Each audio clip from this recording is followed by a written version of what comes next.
The first time I saw the bruises, I didn't recognize my own sister. She stood in my kitchen doorway, shoulders hunched, sunglasses still on, even though it was nearly midnight. Her hands were shaking so badly, she dropped her keys twice before finally setting them down on the counter. I remember thinking she looked smaller somehow, like the life had been slowly drained out of her. And when she finally took off the sunglasses, my stomach dropped. Purple and yellow fingerprints bloomed along her cheekbone.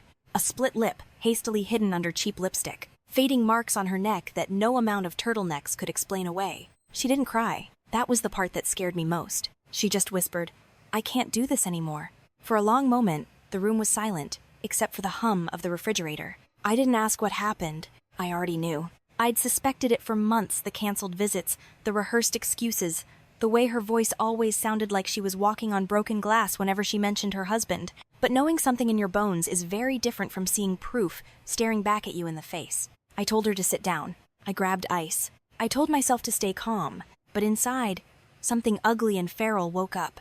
Because the truth was, my sister and I looked identical. Same height, same face, same voice cadence, same scar on our left eyebrow from when we were kids. The kind of identical that made people do double takes. The kind that had fueled a lifetime of pranks and mistaken identities. And as I stared at the bruises he'd put on her, a thought crossed my mind, quiet at first, then louder, then impossible to ignore. What if he couldn't tell us apart anymore? She stayed with me that night, barely slept. Neither did I. By morning, I'd already made up my mind, even though I hadn't said it out loud yet. I watched her wrap her arms around herself as if trying to hold her body together, and I knew one thing for certain: walking away wouldn't be enough. Not for him. Not after what he'd done. Some people deserve consequences they don't see coming. And sometimes, justice doesn't look like a courtroom. Sometimes it looks like a mirror. Before I go any further, I should probably introduce myself. My name is Winifred. I'm the twin who didn't marry him. I'm the twin who didn't take the hits. And I'm the twin who decided that if he thought he could make my sister's life a living hell, then maybe it was time someone returned the favor. Because what we were about to do wasn't just a plan, it was a performance. And he was about to become the star of the most convincing lie he'd ever believe. My sister showed up at my place in Portland with nothing but a tote bag and a dead-eyed calm that didn't belong on her face. We grew up in Boise, the kind of childhood where you learn early how to laugh loud so people don't notice what you're feeling. Back then, she was the brave one. The twin who could talk to anyone, who never flinched, who'd jump off the rope, swing first, and only turn around after she'd hit the water. Now she sat at my kitchen table, turning a mug of coffee between her palms like it was a life raft. Her hands were still trembling. She kept her sleeves pulled down even though it wasn't cold. "Tell me," I said gently. She didn't. Not at first. She stared at the steam rising off the cup like it could form a sentence for her. Then she swallowed. And when she finally spoke, the words came out clipped, like she'd practiced them in the mirror 100 times and still didn't believe she deserved to say them. "It's getting worse," she whispered. I waited. I didn't rush her. I'd learned the hard way that you don't pry open a wound, you make space and let it breathe. She nodded toward her phone on the table. "He's texting. He thinks I'm at the gym." My jaw tightened. "What happens if you don't answer?"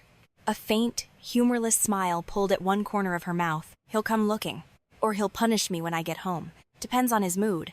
There it was. The casual way she said it, like it was a weather report. My blood went cold. I wanted to say his name like it was a curse. I wanted to ask why she stayed, why she hadn't called me sooner, why she'd let it go this far. But I didn't. Because victims don't need your why.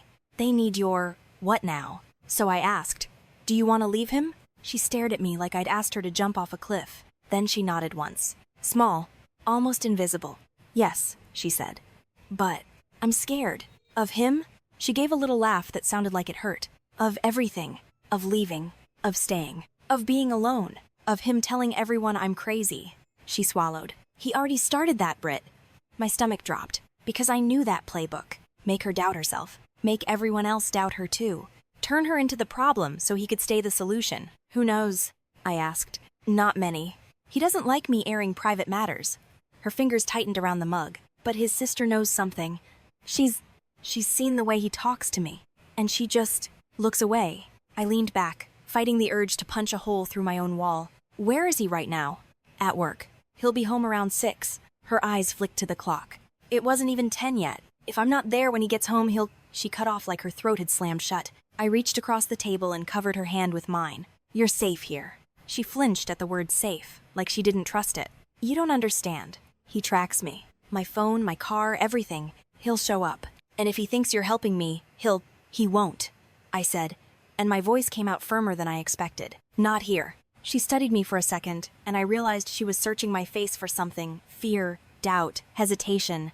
But she didn't find it, because I didn't have any. What I had was rage, the kind you keep under your ribs until it turns into something sharp. I stood and went to the window. My neighborhood was quiet, small craftsman houses, dog walkers, a couple of kids on scooters. Normal life, the kind of life my sister had been pretending she still lived. Behind me, her voice cracked. He says nobody will believe me. He says I'm lucky he loves me. I turned back slowly. What does he do when he's sorry? That question made her shoulders stiffen. He cries, she said, like she was ashamed of the answer. He buys flowers. He cooks dinner. He says he hates himself. He says he'll change. She looked down. And sometimes he's perfect for a while. That's the worst part, Britt. When he's good, I think maybe I made it up. I felt my nails bite into my palm. You didn't make it up. She blinked hard. I know. But he's good at it. I sat back down, closer to her now, lowering my voice. Listen to me. You are not crazy. You are not difficult. You are not too sensitive. You're surviving. Her eyes welled, but still she didn't cry. She just looked exhausted. I took a breath. Okay, here's what we're going to do first. We're going to get you a new phone. A cheap one. We're going to turn yours off. We're going to check your car for trackers. We're going to start documenting everything. Her head snapped up. He'll notice. Let him, I said, because this stops now. She stared at me like I was speaking another language. Then she whispered, You don't get it. He's charming. Everyone loves him. At church, at work, then we won't rely on everyone, I said. We'll rely on proof.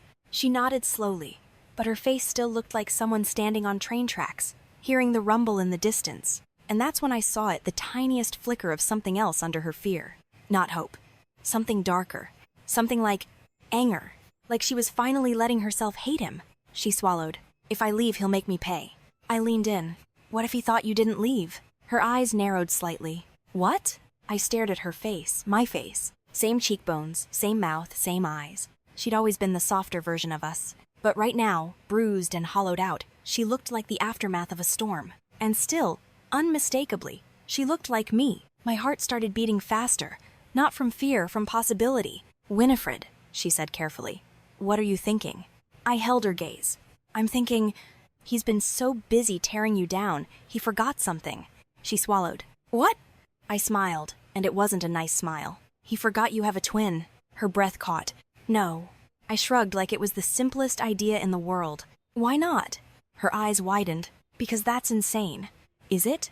I kept my voice level. He wants control. He wants predictability. He wants you terrified and obedient.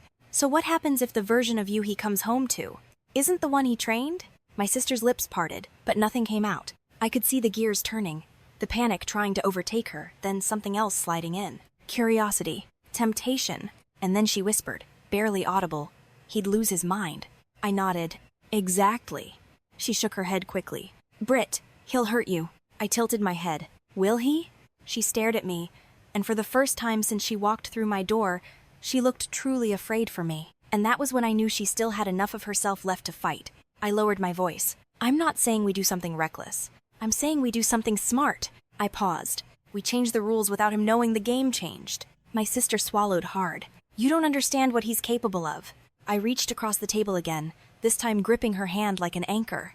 I understand one thing perfectly. She met my eyes. I understand that he thinks you're alone. And I let the silence sit there, heavy and loaded.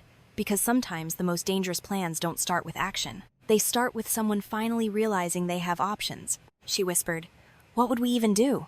I took a slow breath. And that's when I said the words that changed everything. We switch places. Her eyes flashed. For how long? Long enough, I said, to make him regret ever laying a hand on you.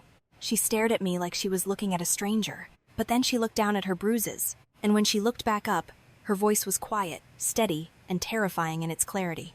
Okay, she said. Tell me what you need me to do. We didn't rush into it. That was the first rule. If we were going to do this, if we were going to step into each other's lives and fool a man who'd spent years studying my sister's every reaction, we had to be meticulous, careful, cold. By noon, her phone was powered off and wrapped in aluminum foil inside my freezer. Paranoid? Maybe. Necessary? Absolutely. We drove to a strip mall in Beaverton and bought a prepaid phone with cash.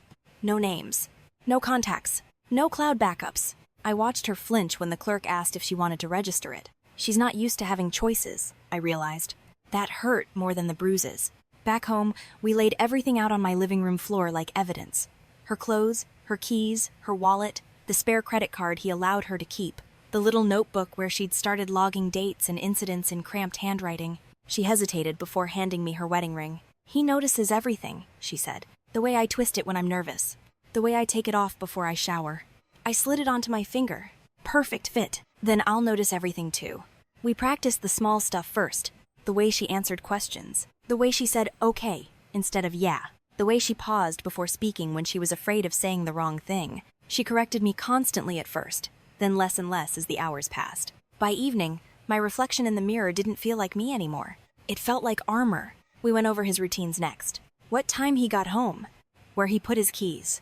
Which mood meant danger and which meant performative affection. She told me how he liked his dinner-plated protein first. Vegetables separate. Sauce wiped from the rim. She told me which jokes to laugh at and which to politely smile through. And don't contradict him in front of anyone, she added quietly. Ever. I looked at her. What happens if I do? Her silence answered for her. The plan was simple in theory. She would stay with a friend, 2 towns over, someone he didn't know well, while I drove her car back to their house in Hillsborough. I'd be her. Same clothes, same hair, same posture. Same life, just long enough, she kept saying, like a prayer. Long enough to gather proof. Long enough to unsettle him. Long enough for her to get a head start on disappearing. At 5:42 p.m., I pulled into their driveway. My heart was hammering so hard I was afraid he'd hear it through the walls. The house looked normal. Too normal. Trim lawn. Neutral paint. Wind chimes on the porch. The kind of place people drove past and thought, they must be happy. I unlocked the door with her key and stepped inside. The smell hit me, first lemon cleaner and something savory simmering on the stove. My sister had cooked. Of course she had. I moved through the house slowly, touching things, grounding myself. Photos on the wall. Their wedding picture, her smiling too wide, him gripping her waist just a little too tight. I filed that away. His keys hit the counter at 6:03. Hey, he called out, cheerful. You beat me home. I forced my shoulders to relax. Traffic was light. He stepped into the kitchen. Up close, he was underwhelming, medium height, clean cut, the kind of face people trusted without thinking twice. He leaned in to kiss my cheek, and every muscle in my body screamed. I let it happen. How was your day? He asked, already opening the fridge. Fine, I said, soft, careful. Yours? Long, he sighed. You wouldn't believe the idiots I deal with. He glanced at the stove. You made dinner? Yes. He smiled, approving. Good. I'm starving. We sat down to eat. I watched him from behind lowered lashes, studying the way he moved, the way he spoke, the subtle entitlement, the expectation that the world and especially his wife would orbit him. Halfway through the meal, he frowned. Why are you sitting like that? My pulse spiked. Like what? He gestured vaguely. All stiff. You're usually more relaxed. I tilted my head, mimicking her habit. Just tired. He studied me for a beat too long. Then he shrugged. You should have gone to the gym. You're always in a better mood after. There it was. Control wrapped in concern. After dinner, he reached for my hand. I almost pulled away. Come sit with me, he said, already leading me toward the couch. I sat. He draped an arm around my shoulders, squeezing just a little too tight. Testing. I let my body go slack the way my sister had taught me. You've been distant lately, he said casually. You know that? I know. He smiled without warmth. I just worry about you. You get so emotional. I looked at him then. Really looked. And I did something my sister never would have done. I held his gaze. I've been thinking, I said evenly. His arm stiffened. About what? About us. A flicker of irritation crossed his face before he smoothed it out. That doesn't sound good. It is, I said. I just want things to be better. He relaxed slightly. See? That's what I like to hear. I smiled, but inside, I was mapping exits, memorizing angles, noting the way his confidence relied entirely on my submission. That night, when he fell asleep beside me, I lay awake staring at the ceiling, every nerve buzzing. Her phone buzzed once on the nightstand, a message from the prepaid. You okay? My sister wrote. I typed back with shaking fingers. I'm in. The next morning, I did something small. I forgot his coffee. Not on accident. He noticed immediately. You didn't make it, he asked, irritation sharp. Oh, I said lightly. I thought you could make it yourself today. He blinked, thrown off balance. I was running late, I added, still calm. You know how it is. His jaw tightened. Since when do you forget? I shrugged, and just like that, I saw it the crack. Confusion, bleeding into annoyance. It was tiny. Insignificant. But it was the first time his world didn't behave the way he expected it to. And I knew then, this wasn't just about protecting my sister anymore. This was about unmaking him, slowly, carefully, from the inside. Once the pattern broke, it didn't take much to watch everything unravel. The forgotten coffee turned into missed check-ins. Missed check-ins turned into delayed responses. Delayed responses turned into something far more dangerous to him than disobedience. Uncertainty. By day 3, he was pacing. I could see it in the way his jaw clenched when I didn't immediately answer his texts, in the way he hovered in doorways, watching me like he was trying to relearn a map he'd memorized years ago. "Are you mad at me?" he asked one night, pretending to joke. I looked up from the book I was reading. Why would I be mad? He shrugged too quickly. You've just been different. Different. The word tasted sweet. I told you, I said calmly. I'm trying to be better. Healthier. He didn't like that answer.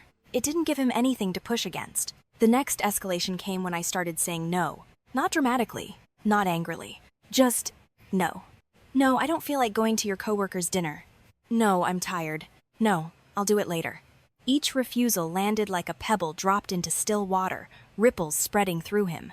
He'd sigh loudly, roll his eyes, mutter under his breath. Then he'd overcorrect flowers, compliments, forced apologies. The cycle my sister described was playing out exactly as promised. Only this time, it wasn't working. One afternoon, he grabbed my wrist. Not hard, not enough to leave a mark, but the intent was there. You're being really difficult lately, he said quietly, eyes cold. I don't like this version of you. I met his gaze, steady as stone. Then maybe you should ask yourself why. He froze. I felt it then, the shift. The moment he realized something was wrong but couldn't quite name it, his grip loosened. He took a step back like he'd touched a live wire. That night, I locked myself in the bathroom and texted my sister. He's slipping, I wrote. Her response came instantly. I'm scared. Good, I typed back. So is he. We started gathering evidence in earnest. I left my phone recording during his rants, took photos of the holes he punched into doors, saved voicemails where his voice dropped its mask and showed its teeth. He noticed. You don't trust me, he accused one morning. I want transparency, I replied. The word made him flinch. The final straw came a week later. We were standing in the kitchen when he exploded over something trivial, an overdraft fee, a misplaced receipt. His voice rose, his face flushed, his hands curling into fists. You think you're so strong now, he snapped. You think you can just change the rules? I didn't back away. I don't think, I said softly. I know. That's when he slapped the counter so hard a glass shattered. And I smiled. Not wide. Not cruel. Just enough. His eyes widened. What's wrong with you? I tilted my head, my sister's old habit. You really don't recognize me anymore, do you? The color drained from his face. That night, I didn't sleep there. Neither did my sister. She filed a police report the next morning with evidence. Screenshots. Audio. Photos. A timeline so tight it left no room for his favorite defense. She's exaggerating. When officers showed up at the house, he looked stunned, betrayed, furious. He called her phone over and over. It rang on my kitchen counter, unanswered. Last I heard, he told anyone who'd listen that his wife had changed overnight, that she'd become cold, calculated, unrecognizable. He wasn't wrong, because the woman he controlled was gone, and the one who replaced her, she was done being afraid. People like to believe abuse is loud. They imagine screaming matches, black eyes that can't be hidden, neighbors calling the cops. They imagine monsters who look like monsters. But the truth, the part nobody wants to sit with, is that most abusers look ordinary. They blend in. They smile at barbecues. They hold doors open. They know exactly when to lower their voices and exactly when to raise them. He wasn't shocked because the police showed up. He was shocked because she did.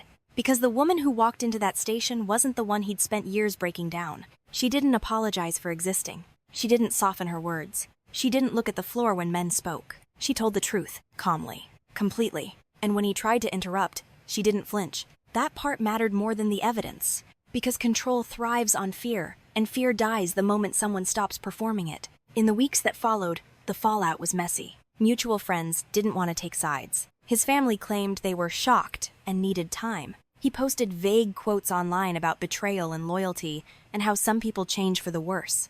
Let him. My sister moved into a small apartment near the river. It wasn't fancy. The walls were thin, and the heat took forever to kick in. But every morning, she woke up without checking her phone first, without bracing for impact, without calculating how to exist. The bruises faded. The flinching took longer. Sometimes she'd still apologize for things that didn't require apologies. Sometimes she'd freeze when someone raised their voice, even in laughter. Healing, I learned, isn't a straight line, it's a series of small rebellions against the past. As for me, I went back to being Winifred, but I didn't forget the version of myself that sat across from him at that table, unafraid. The one who said no without trembling. The one who looked a man who thrived on dominance straight in the eye and made him doubt himself. That version doesn't disappear once the crisis ends. She stays. Here's the part people might not like. What we did wasn't noble. It wasn't clean. It wasn't something you'd find in a self-help book. It was risky, calculated, and born out of rage as much as love. But it worked. Because sometimes, the system fails quietly. Sometimes, justice doesn't show up until someone forces the door open. If you're reading this and thinking, why didn't she just leave? Stop. That question is a luxury. A safe, distant one. The better question is, why did he think he could treat her that way and get away with it? Abuse survives in silence. It collapses under scrutiny. So, if there's one thing I hope you take from this, it's this. If someone you love seems smaller than they used to be, believe that instinct. If someone tells you they're scared, listen. And if you ever find yourself wondering whether you're overreacting, ask yourself who benefits from you staying quiet. Because monsters don't fear anger, they fear clarity. And once they're seen clearly, they rarely survive it. If you want to hear what happened next, how rebuilding really looks, how freedom feels after years of control, and the mistakes nobody warns you about, stay with us. This channel doesn't just tell stories. It tells the parts people are too afraid to say out loud.